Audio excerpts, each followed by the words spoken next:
All right, brand new I Am Rapaport stereo podcast. The worldwide phenomenon is back. New Orleans Saints coach Sean Payton is with me on the I Am Rapaport stereo podcast. I love this fucking guy. I love him. You know how I met him? I slid up into his DMs. He follows me, I follow him. Super Bowl champion. I told him, I said, listen, Sean Payton, you're a Super Bowl champion. I coached a team of 11-year-olds to a flag football championship. We have that in common. Okay? Fantastic episode of the I Am Rapaport stereo podcast with New Orleans Saint coach Sean Payton coming up now. Let's go. Yo, I got to tell you about my bookie, okay? Believe it or not, the holidays are just around the corner. And while that means plenty of parties, gifts, and spending, it also means there's lots of football, basketball, and hockey games, and you can score big on them every single day. Man up and play like the pros on game day. Go to MyBookie now, mybookie.ag. You can play the money line, slide, or total. MyBookie is your hookup for all your betting needs, and they offer super fast payouts when you win. Where you bet is just as important as who you're betting on. If you want to make money betting on the games, you got to go to mybookie.ag. They're the only site that I recommend. The only site. I trust them, but you don't have to take my word for it. Check it out yourself. They have odds on every matchup and a mobile site that makes wagering on your smartphone a breeze.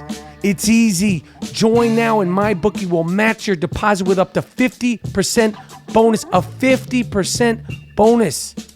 Use the promo code Rapaport, RAPAPORT, to activate your offer. Visit mybookie.ag today. You play, you win, you get paid. Visit mybookie.ag now. Coach? Hey, are you in New York? I'm in Los Angeles. Whereabouts? In Hancock Park, like the Hollywood area. My daughter goes to school at Pepperdine. Oh, does she? And we're out there and versus the Rams. I gotta come. I You gotta come. Yeah, absolutely. I've got a suite for that game. You know, bring somebody. I'll get you all squared away. I get out there in the off season a couple times a year to see her. She's living in no, it's not in Malibu. It's Pacific Palisades? Between Hollywood, where her boyfriend lives, and Malibu. It's Santa Monica. Oh yeah. Do you like it in Los Angeles? Yeah, I like it out there. You know, I tell her, like, her mother went to Indiana State and I went to Eastern Illinois, and our 9 years of college tuition didn't add up to her first semester. No, it's crazy, right? Unbelievable. Yeah, it's crazy. I mean, I don't know where she went to school, but the amount of money I spent on private school before my kids even made the high school in Los Angeles is out of control. She loves it out there. She went to high school in Texas. She was getting ready to go to Oklahoma with her friends, and some professor at her high school said, have you heard of Pepperdine? And she started looking online, and her mother and I were real skeptical, and then it continued. I said, well, you're not picking a college online. So we flew out there. It's actually a lot different than I thought. The school, there's only like 4,500 students, and it's kind of granola. Yeah. No alcohol on campus. Now she doesn't live on campus, but I mean, it's beautiful. Everything looks at the ocean there. Yeah, it is. It's a beautiful campus. It's beautiful. And when you drive up there, oh my gosh, you're in Los Angeles, and I mean, it's in Malibu. I mean, that's How long have you lived there? I've lived back and forth here, but I came out here when I was 19 in 1989. Really? So I mean, I've always kept a place in New York, but I came out here, to start as an actor, which at first I was a stand-up comedian. I didn't think about acting. And then but I was 19. I didn't know my ass from my elbow. That's unbelievable. Megan, my daughter, is dating Adam Sandler's brother-in-law. Oh, so his wife's brother. His wife's brother is Chris, who does some comedy. Chris writes for Happy Madison, writes for his Netflix movies and stuff. And so they've been going out a year and a half or so. And in fact, I think Adam might even be going to the game. But he's like you, transplanted New Yorker. Yeah. I was just in New York for a month. I mean, I get to go back enough, and a little bit of both is good for me because, the weather in December and January. I don't miss that at all. So when you're flying away, when you have an away game, when do you usually fly? We always go, except for the West Coast trips. We always go. We have a walkthrough Saturday, shower, wheels up at 1:00. Probably land at 4:30 in the city we're going to. There'll be a mass and a service, and then there'll be dinner on their own, and then team meetings are always 8:30.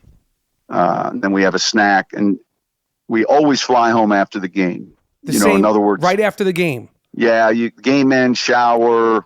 There'll be some food at the stadium, to the buses, to the airport. And there's some exceptions to that now that we're doing these sleep studies. But when we go west to LA, for instance, we'll leave after Friday's PM practice. We'll leave at like 6 p.m., 7 p.m., wheels up, and get in there, let's call it 9:30 at night, have a snack. We'll go to the stadium. So the only time we go on Friday nights is when we go to Seattle or LA or Arizona. And then, and we'll come back after the game. Now, Mickey told me, our GM said that they're thinking of flexing that Rams Saints game to Sunday Night Football. Right. Which is all good, and yet the downside of that would mean, all right, it means we get back at 6 a.m. or 5 a.m. On Monday, as opposed to getting back at 2 a.m. or whatever. So, and the fact that you're even coming on my podcast during an on week was crazy to me. Like, I'm so fascinated by athletes and professional sports time management. Like, here's the 7-day NFL. This is for the player now. Give me the real deal. Give it to me. This is the player. Game on Sunday. All right. If you said, when do they have dinner and drinks, what have you, Sunday night. Monday is usually in film review, recovery. These guys, whatever they're doing to recover, treatment, put the game to bed. What time though? Monday? We would go. We have 2 Monday schedules. If I give them a victory Monday, that means they have to come in. They all have to come in at 8:30 for treatment if they're injured. But if I give them a victory Monday, like this past Monday, they have to come in and watch the tape as a position group and get their lift and run in, all right, on their schedule. If I don't give them a victory Monday, 8:30 treatment, they're all here by 10. Then we have meetings in the AM. The defense is lifting weights. The offense is watching the game tape. And then we'll flip. Then the offense is in the weight room and the defense is watching the game tape. Then they'll have media at 12:30, 1:00, and by the afternoon they'll be done. What do you base a victory Monday on other than a victory? Well, I just feel all of a sudden, we felt like we won against the Bears, and yet there was a ton of stuff that I just was pissed off about. And so, that little momentum will start creeping. You come in the locker room after a big win, you'll start hearing them, and right away I'm like, stop, we're not, this is what we're fucking doing. But now last week we did a lot of things well. And so I think we have a young team. And so Parcells used to say this all the time. Now, there are a lot of mistakes hidden in victories that you got to make sure you address. The one thing a victory Monday does for the coach, though, is you come in, you grade the tape, you can leave the grades in the meeting rooms, corrections, but you can get onto your opponent a little quicker. So the coaches, the AM on Monday with the players, et cetera, by 1:00, 2:00, we're done with the game. At 3, we're meeting with pro department, and they're giving us the pro report on the team we're getting ready to play. That happens at 3:00 defense, 3:30 offense, 3:50 special teams. And then we'll work on Mondays till 10 or 11 on just video. Tuesdays, the players are off. Like that, now they'll come in and watch tape or get treatment, but there's nothing mandatory. Tuesday, they do what they want to do. Some of them will go to school. I mean, each guy's different. Brees will be in here Tuesday morning till frickin' like 5 p.m. Watching tape. Yeah, he has. Yeah, absolutely. We'll meet on Tuesday as coaches from morning till frickin' midnight. On the first and second down base game plan is what we're working on. Just first and second down. Oh, okay. Defense and offense, first and second down. And then when Wednesday comes in the morning, we meet in the morning. We give them that game plan, first and second down, and then we go practice it in the afternoon. We'll watch the tape after practice with the players. Like coaches, right? Watch the tape of the practice? Of the practice. Uh-huh. So we put it to bed. That's what we just came off the practice field 20 minutes ago. And our special teams, now the players got a little time here where they're going to eat lunch, they're going to lift. And at 3 o'clock our time here in an hour, special teams will have 15 minutes just to go through real quick. Here's what we saw in practice. And then at 3:15 to 4, 45 minutes, we're going to put to bed the practice. And then probably even longer than that, 4:30, because then I meet as a staff at 5 o'clock and go through the practice and then go through the next day. So, we finish Wednesday base, then we meet on the practice at 5. We meet on the injury report, who the actives are. You have 53, but only, 7 are going to be inactive. Mm-hmm. And then as soon as that meeting's over with, we do third down on Wednesday night. Now, last night, we finished it probably 1 a.m., all on third down. We'll look at 3rd and 2 to 3. That'll take us about an hour. Then 3rd and 4 to 6, 3rd and 7 to 10, and then 3rd and 11 plus. Jesus. On the call sheet, there's those categories, and there's probably 5 plays in each category. So that'll be Wednesday night. And then in the morning, Thursday comes, we give them the third down plan. And we just finished practicing today. Today was Thursday. We just did third down. Crowd noise, we're on the road. If we're at home, we got crowd noise for the defense. So Thursdays are third down. Tonight, I'll have a staff meeting at 5 o'clock. We'll meet on practice, and then we'll outline tomorrow. Tomorrow's goal line, short yardage, and red zone. And so tonight we'll go to 2 a.m., 1:30. Tonight will be late. How are you? I just can't even. I can't even believe that you're talking to me, because I'm exhausted just listening to that week. Like, how are you able to sort of breathe? Like, how are you able to decompress? You get in a routine. It's a good question. We have a sleep room here in the facility with 10 bunks. It's 65 degrees, curtains. So anybody who drives, if you drive a half an hour, you for Tuesday, Wednesday, Thursday night, you'd sleep in the sleep room. And is that coaches, players, whoever wants to? It's coaches. The players aren't here that late. The players, they're not here that late. The coaches are here planning. Burning candles, we call it. I got all these frickin', what are they called here? These frickin' Yankee candles. All right, I'm burning sun and sand today. That's the candle of the week. How's that smell? It's all right. I don't like the strong ones. Yeah. I like the white cotton I had last week. That was good. It. We got to bring white cotton back. Yeah, and I don't like the smells that smell like food. I don't like chocolate. No. Don't give me a fucking pumpkin or any of that. I got this winter wreath here, but it's too early. No, you got to be in the Christmas spirit for that. Right. So tonight's goal line, short yardage, red zone, and tomorrow then practice is goal line, short yardage, red zone. So there's 3 units to the week. It's base on Wednesday. It's nickel, third down on Thursday, and then it's red zone, goal line, short yardage on Friday, and then special situations on Friday. Practice ends Friday now. Coaches, are wrapping things up. Players, I don't have a staff meeting. That would be the night you're having dinner with the family or doing your thing. I fly to Dallas every Friday to see my son. He's playing high school football. Wow. So you fly to Dallas to go see your son, and then when do you fly back? That evening. I'll fly over, land in Denton. I'll see his game. We'll go grab a burger or something, and I'll turn around and fly right back. That is cool, man. That's So that's cool. What we do on Fridays. And that's part of your schedule. That's my schedule. I'll be wheels up usually 4 o'clock on every Friday. And he's a junior in high school. He's playing outside linebacker. And so then he was just here this past weekend. In other words, I saw his game Friday, and then he came back with me, and he was at the game. So then Saturday comes.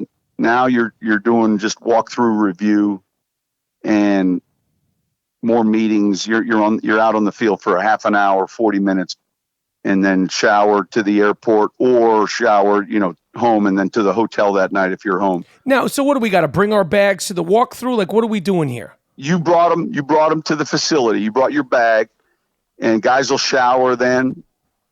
You know, we travel differently than a lot of teams. We travel in warm-ups. Okay. Yeah, that's nice. I think that's compassionate. Listen, I guess it's a profession and we don't want to, but like when I see these guys come off the planes in suits, I'm like, I could never, ever fly even a half an hour in a suit. I'd rip the suit. I hate it. I hate dress shoes when you're flying. I hate dress shoes, period. I mean, how many times a year do you... I haven't worn a pair of dress shoes. I just did a whole bunch of press, premieres, fancy pants, red carpet this. I wear my New Balance sneakers. I don't care where it is. My wife is humiliated. I said, sweetheart, listen, I need to be comfortable. I don't care where I am. I don't care where I am. Absolutely. So we have, gray sweats, Saint sweats. We're switching to black sweats this weekend. We'll have travel sweats. Wear the tennis shoes you want. All right. No flip-flops. I just, tennis shoes, sweats. If you want to wear a suit, knock yourself out. Go ahead. But that's so we travel in sweats. And who makes that decision? You say that's your thing? Yep. Yep. I mean, a 350-pound lineman shouldn't be wearing a suit anyway. I don't care what the hell the job requirement is.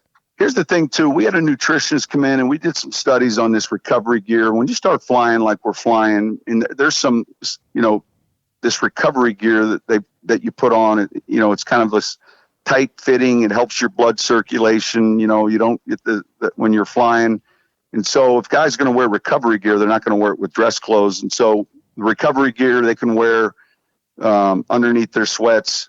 But I agree. And so we'll fly then. So the walkthrough finishes and they'll have an hour and a half before they got to be at the airport, and they go to the FBO, not at the main terminal. There's an area where they do a little security check. They get on the plane, and then we head out. Now, when you're watching your son play, obviously you're focused on your son. Yeah. But if you see, and obviously you're not a crazy parent, you have it in check. No, but I would be very quiet, watch from afar. Right. But when you're having a burger, it's your son. Now, I coached my son. I'm Michael Rapaport. You're a Super Bowl champion. Now, when I see a kid who can't go left playing basketball, or I see a guy who's, they're blitzing, are you telling your son, hey, number 56, he's this, that? You give him a little tips? Yes. You got to. Yeah. Interestingly enough, in 2012, when I was suspended. Yes. All right. I went back to Dallas, and he was in 6th grade. And the head coach I knew, I said, look, I just want to be the offensive coordinator. He said, all right. I said, that's all I want. I went to Kinko's, put together an offense. All right. Had each kid got a playbook. There were 14 plays. Basic. But when you're in 6th grade, you got to find a halfback. All right. The forward pass is like an adventure. So it's an adventure. We found one, though. This kid was playing right tackle, and then it's that age where you're like, who are the halfbacks? And Connor's like, well, Adam's the halfback. And I said, well, who says? Right. What about Andre? He said, Andre's a right tackle. I said, well, let's give Andre. I'm telling you, Mike, right now, Andre's a junior getting recruited by everyone. Wow. We ran Andre till his tongue fell out. But this is one of these yuppie schools in Dallas, but it's a kind of a good small Christian school. Witten's kids go there, and DeMarcus Ware's kids went there, and they were younger. And so, but this team hadn't won a lot of games. It's a 6th grade team, and we get going here and we start winning. And when you go up 30 points on the 6th grade level, they shut the scoreboard off. And week 1, we shut it off. Week 2, we shut it off. Week 3, now they're drinking the Kool-Aid. We're 4-0. They've won 3 games in any of their best seasons past. Week 4, we go to this town in Springtown. It's out in the country. All right. So you got to want to find Springtown. And these kids were huge country kids. And this coach was this single wing aficionado. This coach was 6'7". And I read all these things about him. Now, look, it's 6th grade is 6th grade, but I do have DVDs of these games, and my days would be empty. So I'd look at the DVDs. We're scouting. We practice Tuesday, Thursday. There's always this one kid that's shaven at that age that can ruin your day. Right. So we got to figure out how to block him. And we go to Springtown, and I'm telling you, we get waxed Midway in the second quarter, the scoreboard shut off on us. Oh, We're leaving. My son says to me, he said, "Dad, we're overrated." I said to him, "Well, number one," I said, "this isn't the BCS. There's no ratings, right. right? We're going to go to the playoffs based on our wins and losses. No one's rating us. So let's take a drive." And we drove around this spring town, and these kids don't have anything. It's country. And I said, "These kids are winning this game, Connor. They're going home, and they're having a hot dog, and they were wearing their brother's shoes, if you didn't notice." Right. And so when we come driving up in the Escalades, there's a little resentment. You follow? Yep. And so we go on, we continue winning. True story now, 6th grade. We go to the playoffs, win our first game, win our second game, championship Super Bowl. Who do we play? Springtown. And this, Michael, I can't find the ball yet in this. This honest to God, is my witness. This is a true story. I got the DVDs of this offense, the single wing, tight splits. Misdirection, guard pulls, halfback. Guys are moving everywhere. And I'm looking at the tape. I call up Parcells. Are you serious? I said, "Swear to God, Bill, what do you know about the single wing?" He said, "You need penetration." And I said, "Bill, they're in tight splits." And he spent an hour with me on this offense. All right, because I was unfamiliar with it. That is hilarious. So what did Parcells come up with? Penetration. You got to hit the gaps. You got to penetrate this single wing with the puller. In other words, we got a goal line front now, because all they do is run handoffs. And then you have to have assignment. Like, I've got the halfback always, because you don't know, like, the misdirection's amazing. And then when this guard pulls, parents are always saying contain. You have to, with that defensive end, when the guard, you have to freaking spill. You have to cut his knees and make the ball go outside, not inside. So, man, we practiced Tuesday. I grabbed these kids and I give them this whole thing about Springtown, and we got our nose rubbed in it. We had tears, kids tapping out. I said, I don't care what the score is in this game. We're not tapping out, though. And then we did it Thursday. We had a practice. Now, we don't win this game. All right. The ending would have been too good. But at halftime, it's 21-18. All right.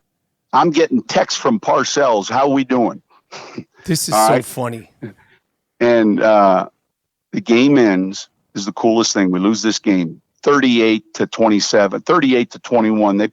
They distance themselves in the second half. Both teams are in the end zone getting the trophies. The helmets come off, and the kids are eating hot dogs, and it was like the kids realized the other kids were normal, but like for frickin' a month, they were like the Soviet Union. And it's kind of cool, and it was, their coach was fantastic. It was great, everything. I mean, all about the kids. And, we introduced each kid, and it was an amazing year. It sounds like it. Dude, it was unbelievable. How did Parcells wind up taking the loss, and did he point blame at you and want to get you replaced? He was.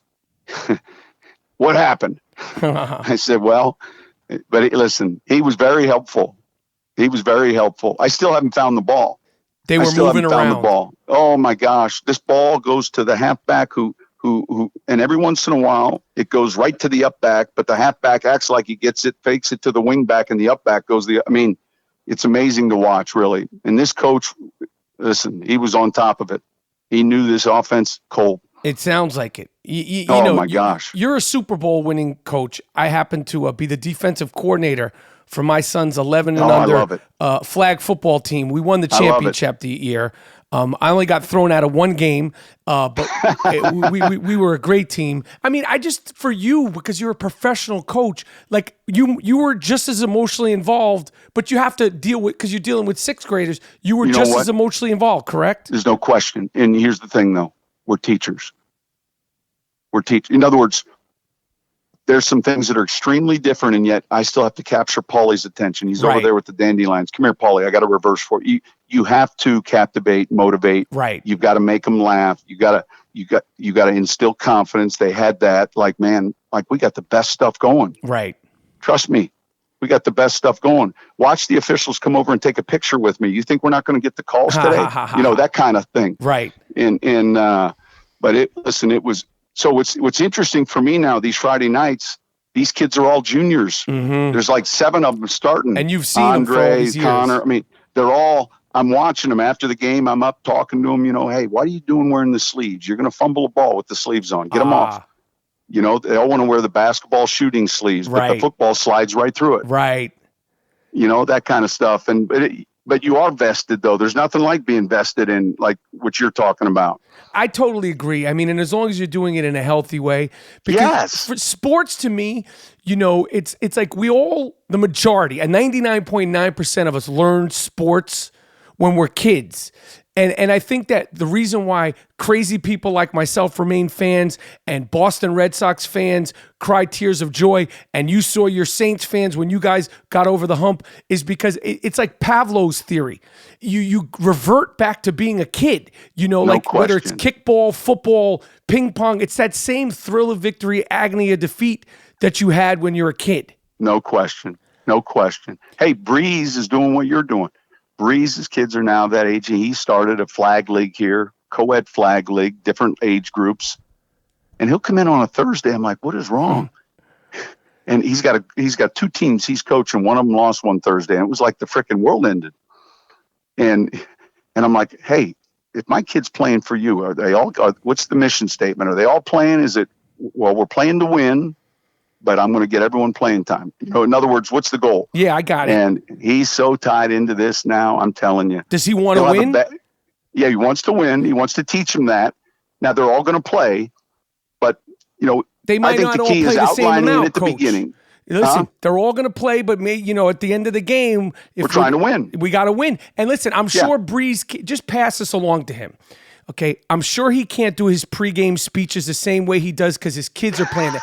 But if he wants me to do something, I have a way with kids. I work PG-13 pro bono, okay? I'll get these kids ready to run through brick walls.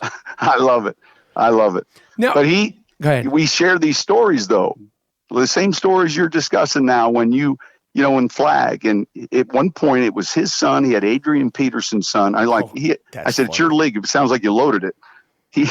And he was a little concerned because when AP went to Arizona, he didn't know how long he was going to have a son for. So get this, the family moved, but the son's coming back for the playoffs. That's crazy. Like he wants to win those games. Yes. And I think it's good stuff. And some of my memories that early year in 12 when, Connor was chunky at that time. He's a linebacker and a tight end now, but he had to play center and he didn't want to play center. And I pick him up, and I just gone through the divorce and pick him up in the car on Tuesdays. Like, I'm thinking about not playing if I'm going to be a center. And I'm like, well, listen, I think you're going to play center and tight end, but yet we need you to start at center. But if you're not going to play, I need to know, fairly soon so I can come up with my contingency plan. And he was just like, looked at me like that wasn't the answer he was expecting. Right. And then sure enough, it progressed to where, it was an amazing year. And so when I watched their high school games, like last weekend, we were on the road and we were at Bishop Dunn. It's on the other side of Dallas, and it's one of those high schools that only has one set of bleachers. So you're kind of half of the audience is on the right. And then, because normally the opponents are like a faceless fan. You don't see them really. They're just on the other side. But now you're hearing them yelling and and now you're kind of like, and they won a close game. Liberty did. And I'm telling you what, it was like, I don't need to feel like this twice a week. Right. But it was magnificent. Yes. Absolutely. I think at a certain point, I was having more fun than my kids. But look, the children see the passion in the parent, and that's contagious. I mean, that's a big thing. Like you don't even, just your level of interest in regards to something they're doing, because it is a big thing. Yeah, I agree. That's a big thing. Dad cares. I agree. It's amazing just that time, because, holy cow. And then, at that age, Connor was, sixth grade. It was like, well, this is how I grip a ball. And I'm like, this is the year later. And, and I said, well, why don't you try it? Well, this is what the coach, I said, all right, I don't want to do what the coach says. And man, when he got to about sophomore in high school now, like he leans on every word, like they had him rushing field goals. I said, Connor, you want to block a field goal every game? If you want to block one every game, I'll teach you. Mm-hmm. I'm watching the protections. Will you get in a sprinter stance and just periff the brown dot? And just periff it. Don't look in there with your whole head. Just periff the brown. And when it leaves, just scrape paint and be low, and all of a sudden, boom, boom, there's a block. Just these little things. The tricks of the trade. They're going to the playoffs now. They play one more game tomorrow night, and then they're going to the playoffs. And they got a good defense. They got a defensive end from Africa named Israel. He came over for basketball, AAU. Mm-hmm. All right. And he's a fantastic hoops player. He's 6'5", 6'6", Michael, 6'6", 238. Jesus. I would sign him to my practice squad today. Wow. Long, getting recruited by everyone. He travels to the field. So, in high school, the hash marks are wide. So he's the field end. And Connor is the field outside linebacker. Uh-huh. And so all of Israel's disruption Connor's had 4 interceptions, 2 fumbles so just make sure you're buying his Whataburger. I got you. Because everybody's paying attention to Israel. Listen, he's getting recruited by everyone. When you see talent, whether it's this kid or a recruit, when you see them play, how quick do you know if they have it? Let's talk NFL level. Like if you watch a quarterback, or I imagine that's where your eye goes first, although you watch the whole field. But you used to play quarterback. How quick are you able to say this guy's going to be a pro, this guy's not going to be a pro? Like in seriously. Listen, it's a challenge. I think let's assume we're watching their college tape, games, etc. I think the first thing that you've got to envision is, and we're going to get on a plane and everyone's going to go right, and the quarterback is going to go left and fly the plane. And so in today's game, I believe their personalities can vary. Mm-hmm. Their sizes can vary. Mm-hmm. But man, there's got to be a CEO element. They've got to have some of these intangible things: work, toughness, decision making, accurate. I mean, there's a skill set, and yet when we get to these him or him, this was back with Lee for Manning. Which one do you envision running the company? And when you start looking at these guys that you would say are all, man, they got their guy, whether it's Russell Wilson to Golf to Carson Wentz to Brees, whoever you're talking about, you envision those guys as being outside the physical arm strength and right. And I think that's important. That's the thing that you can't teach, really, sort of. Yeah, and their personalities vary. History's told us that. They've been soft-spoken, they've been loud, they've been, Deshaun Watson. So the personalities vary, and yet you can envision them in front of a mic. It's the attention to detail for those guys. It's unbelievable. The NFL, if you're an NFL quarterback, it doesn't matter if you're in New Orleans, Oakland, or New York. But the fact that you're a quarterback, it's like, forget the skill, the talent, and all that stuff. Then you also have to be like almost like skilled as like a press agent, dealing with the press, being calm with that's like a whole other thing, right? Yeah, that you've got to have all those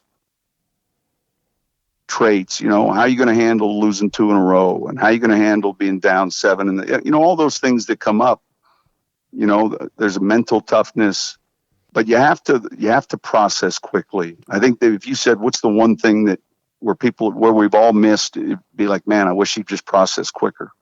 In a nutshell, because I listen, I'm a senior fantasy football analyst. You may or may not know this. I'm a champion, okay? But I saw your roster. My roster's strong. I just got Kamara, which leads me to something. Listen, you got to do what's best for the Saints, but I just got Kamara involved. I just got him in a trade in my Barstool Fantasy League. Any extra dump-offs, I'm just saying, you got to do what's best for the big picture. I am just saying, though, Kamara, I love him. He's doing his thing. I don't want any kind of collusion or weird stuff, but I need to keep winning. I got you. Well, what is your take on fantasy? Like, I mean, I imagine when you were a kid, and you came in the NFL, it may not have even existed. Obviously, it has nothing to do with your life. Here's what I remember. Look, it used to be you caught the highlights of the weekend at halftime Monday Night Football. Howard Cosell. and you waited, and this was my deal, my parents, you go to sleep after halftime highlights, school night. If you want to stay up for the whole game, you have to do your homework, take a nap before the game, and depending on the game, but after the halftime highlights, Howard Cosell, the best. That was, and that later became like ESPN, boom, hit, you'd get the weekends, here it was, and it gradually has changed. And so everyone, but look, they used to talk about, you would remember, if frickin' Herb Cross and those guys, Jimmy the Greek, could talk about the line. Right. I'd go with the under. I'd take the 7. Right. And fantasy came, and that just kind of, not that it doesn't still exist, but it went away. And now it's this sit 'em, play 'em. I mean, I'm telling you what, it's unbelievable. It's crazy, right? It's like a whole. I like it though. I like it because great. I think it's healthy. I agree. I think it's healthy for the fan. It's like the college tournament. The pairings parties, the fantasy. This is our draft. Yeah, that's right. It's outstanding. And I think it's good. I don't know if you know this also, but I am the patent holder of not just the mock draft. I am the patent holder of the duress fantasy football mock draft. So you don't just do the draft, you do it under duress. You see? Okay, I'm the patent holder of that. And, the paperwork has been filed. But, anybody could do a draft, fine. But when a real draft happens, things, electricity, dogs, anything. You have to prepare for that. That's outstanding. My son, when we were at the beach the one summer, and I'm going to say he was 10 or 11, and a couple of older kids from Oklahoma City invited him into their first, their fantasy. And so these kids were 3 years older, 4 years older, and he had the computer out, and I just remember him just talking about this is more stress than I need. And I had told him, he asked me about a few guys, and I said, look, this is the 09 season. And we had this running back by the name of Mike Bell, who I knew was going to be kind of the goal line runner. And I just said, look, late rounds, how many rounds do you go when he gets? I said, just throw it. No one's going to take him. Take him in the last round. He selects him. That was in August, this fantasy draft. All right. A week and a half later, we're playing the Texans, which is where we acquired him from. He was a free agent. In a preseason game, Mike Bell has 148 yards. And the kids in Oklahoma City were just up in arms.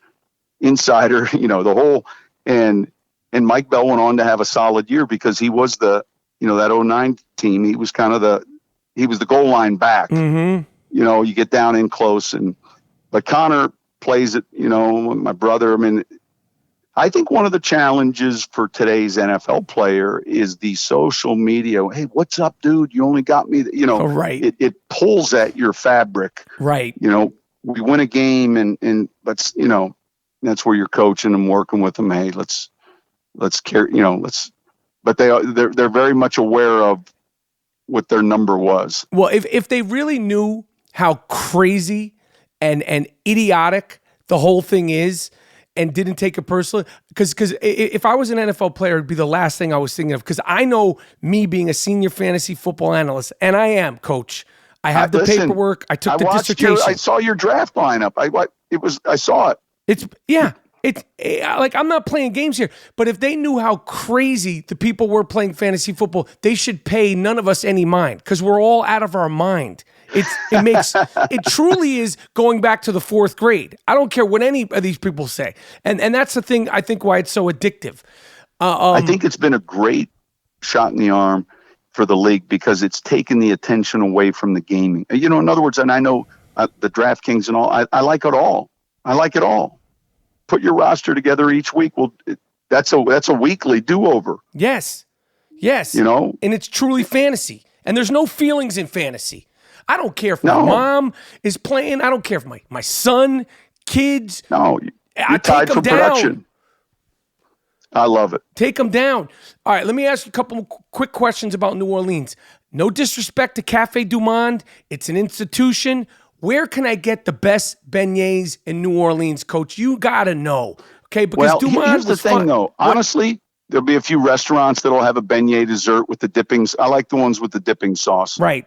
But the king cake and the beignet would be, I would say, two overrated food items down here. I agree. That's very honest, very bold. I hope that there's no blowback from that.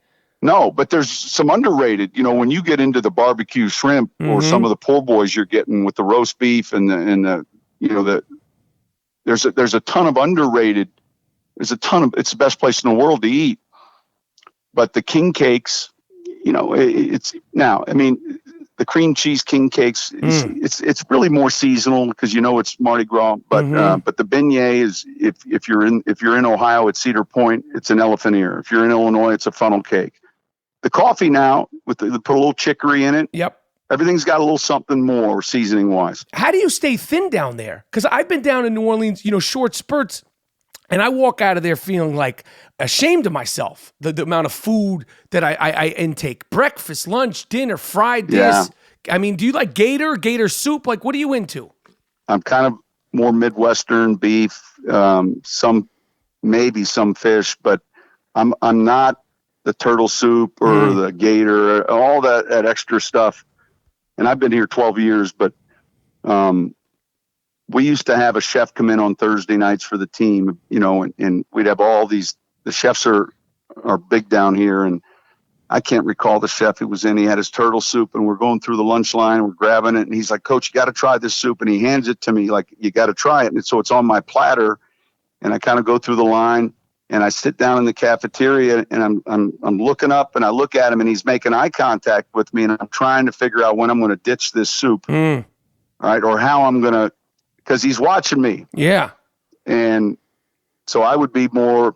There's tons of great food that I probably don't eat here. Well, you're not into the exotic meats, so did you try the turtle soup? No, I didn't. Did you tell the guy, listen, get off my back. Stop making eye contact with me. You're making me uncomfortable. I had someone distract him.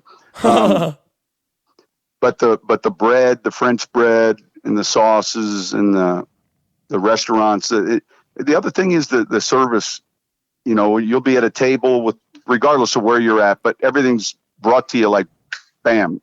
So all 7 people or 5 people, it arrives at the same time. I mean, there's a couple things. This city entertains, feeds you, and houses you better than anyone in the world. I agree.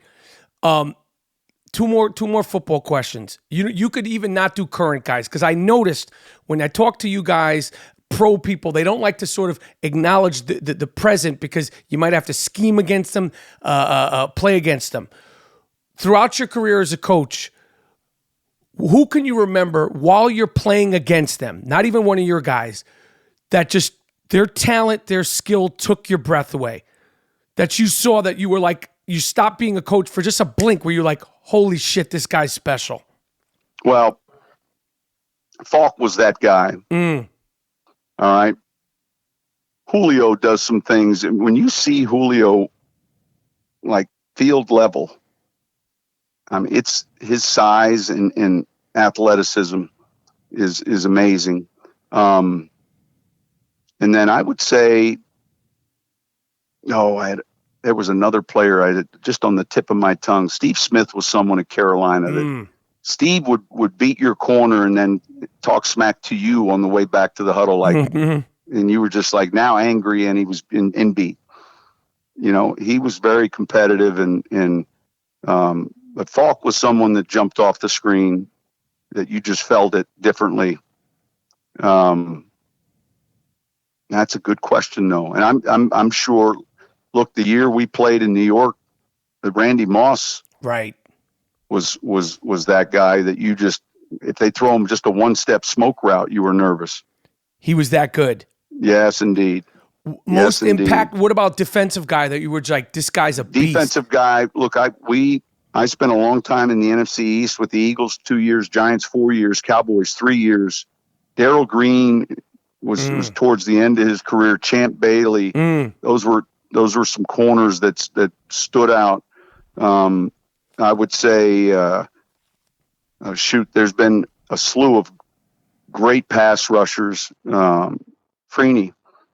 Look, we played Dallas in 2009, and DeMarcus Ware wasn't going to play. And then at the very end of the week, he's questionable. I'll never forget this mistake. And man, he plays in the game, and we really didn't spend enough time in preparation for, with the chips or nudges. And he had a sack fumble, 3 sacks. I mean, disrupted the game. And then later that year in the Super Bowl, there was the same question about how much Freeney was going to play. But Freeney was one of those guys one of those special ends. DeMarcus was one that could just change the game. And I came to the league after Lawrence Taylor, but I know he was that guy. Yeah, he was a freak. He was. Yeah. It was crazy. And also, this was before social media and where you could watch everything over and over. So when you saw it, you knew you probably never would see it again, or you maybe catch it on the news with Warner Wolf. Absolutely. And it was just etched into your soul. It's like seeing a flying comet. My final question, in basic terms, because I think everybody thinks they know football. I know what I know, and I'm very clear on what I don't know. In basic terms, offensive coordinator, defensive coordinator, you're the head coach. How does everything get deliberated? Well, deliberated in regards to? Just in regards to, we're going to run this set offensively. We're going to do these things. So it's situationally. There's a lot. There's a philosophy you have first on defense in regards to, are we going to be an even front or an odd front? Are we going to play more zone with our eyes to the ball? Or are we going to play more man? All right. How much pressure? That varies throughout the league.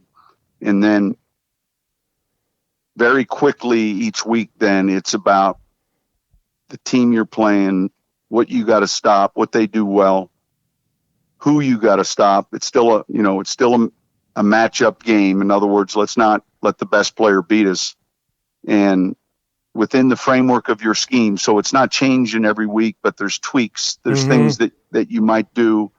And then when you want to play the run, you get a too high shell. You're giving a little bit more attention to the passing game. You get a single safety, a little bit more attention to the run game.